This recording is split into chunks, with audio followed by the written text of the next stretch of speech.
मैं अमन छाबड़ा आपका स्वागत करता हूँ अपने चैनल एवी इंजीनियरिंग में। तो फ्रेंड्स, आज मैं आपके लेके आया हूँ COA की लेक्चर सीरीज़ का लेक्चर नंबर 33। तो हम पिछले लेक्चर यानी लेक्चर नंबर 32 में हम पढ़ के आ रहे हैं कि मेमोरी हायरार्की क्या होती है। तो उसी को हम कंटिन्यू करेंगे इस लेक्चर में। तो आइए स्टार्ट करते हैं।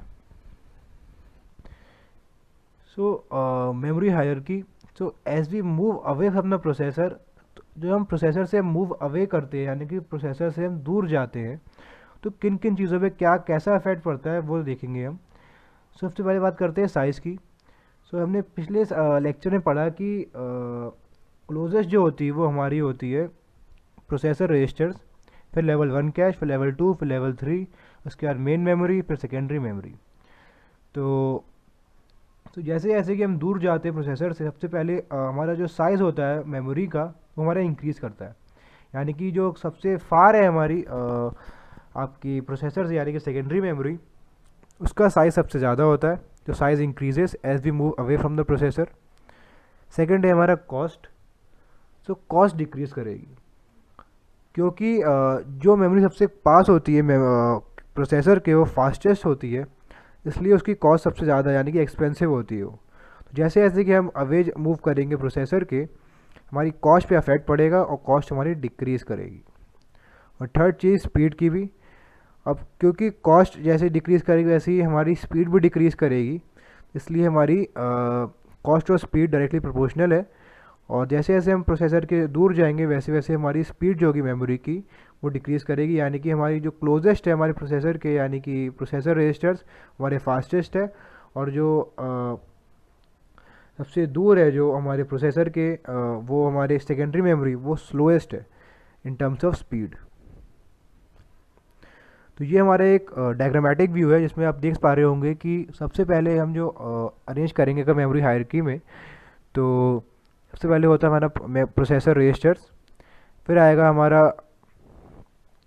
आपका लेवल 1 कैश जिसमें हमारा इंस्ट्रक्शन कैश और डेटा कैश होगा। ये हमने डिज़ाइन करा हुआ आपका हार्वर्ड आर्किटेक्चर पे बेस्ड है, हमने पिछले लेक्चर में पढ़ा भी था इसे। और उसके बाद आएगा हमारा लेवल 2 कैश, फिर लेवल 3, फिर मेन मेमोरी, और फिर मैग्नेटिक डिस्क और फ्लैश ड्राइव। जैसे जैसे कि हम प्रोसेसर से दूर आ रहे हैं वैसे वैसे हमारी साइज़ जो है इंक्रीज़ हो रही है। यानी कि मैग्नेटिक डिस्क और फ्लैश ड्राइव जो कि हमारी सेकेंडरी मेमोरी के एग्जांपल्स है, इसमें सबसे ज़्यादा साइज़ है, प्रोसेसर रजिस्टर की साइज़ सबसे कम है। और जैसे जैसे कि हम कम और दूर आ रहे हैं प्रोसेसर से वैसे वैसे ही हमारे जो कॉस्ट जो है कॉस्ट हमारी डिक्रीज़ करेगी और स्पीड भी डिक्रीज़ करेगी। अगर हम उल्टा बोले तो हम अगर जैसे जैसे पास आएंगे प्रोसेसर के, हमारी कॉस्ट बढ़ रही है और स्पीड भी बढ़ रही है। तो हमारी कॉस्ट और स्पीड जो है वो एक दूसरे से डायरेक्टली प्रोपोर्शनल है। तो एक डायग्रामेटिक व्यू जिससे आपको समझ में आ गया होगा ईजिली कि हमारे प्रोसेसर से डिस्टेंस के बेसिस पे हमारे साइज़, कॉस्ट और स्पीड पे क्या इफ़ेक्ट पड़ता है मेमोरी पे। तो फ्रेंड्स, बेसिकली हमारा जो इतने टाइम से बात कर रहे हैं हम मेमोरी हायरार्की की, तो मेन हायरार्किकल व्यू हमारा यही है जिसमें आप देख पा रहे होंगे सबसे टॉप पे हमारे रजिस्टर्स है, फिर लेवल 1 कैश, लेवल 2, लेवल 3 यानी कि L3, फिर मेन मेमोरी और फिर मैग्नेटिक डिस्क यानी कि सेकेंडरी मेमोरी। तो ये हमारा हायरार्किकल व्यू है। और कहीं भी आपको डायग्रामेटिक व्यू शो करने को कहा जाए अगर मेमोरी हायरार्की का, तो आप यही शो करिएगा, जिससे कि आपके जो एग्जामिनर होंगे उन्हें इजीली क्लियर हो जाएगा कि आप कहना क्या चाहते हैं। और आपको ऐसे एरोस को भी यूज़ कर सकते हैं, इसमें बता सकते हैं कि साइज़ के किस डायरेक्शन में इंक्रीज़ हो रहा है और कॉस्ट और स्पीड पे किस डायरेक्शन पे अफेक्ट पड़ रहा है, वो आप इजीली इस डायग्राम की मदद से शो कर सकते हैं। Now will talk about memory latency reduction techniques. तो मेमोरी में लेटेंसी को रिड्यूस करने की टेक्निक्स क्या है हमारी, हम वो पढ़ेंगे। तो पहली चीज़ है फास्टर डी रैम सेल्स।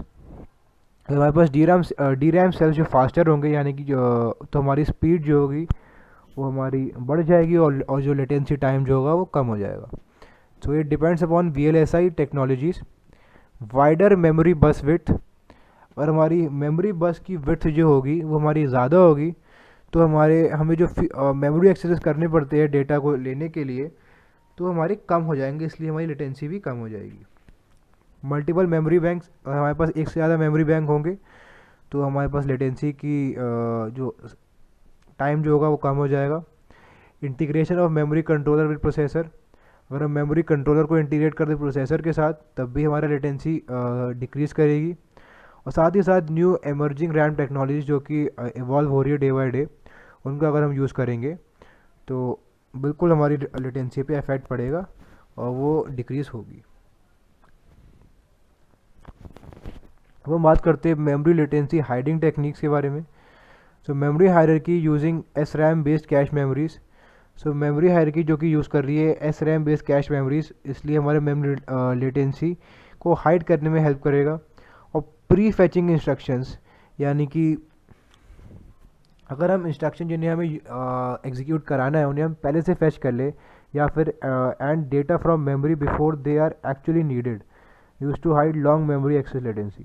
सो वो इंस्ट्रक्शन, वो डेटा जिनकी हमें रिक्वायरमेंट आगे पढ़ने वाली है और उनको हम जो है पहले से ही एक्सेस करके हमने रख लिया है, तो हमारे जो बाद के टाइम में हमें जो लेटेंसी फेस करनी पड़ेगी उससे हम बच जाएंगे।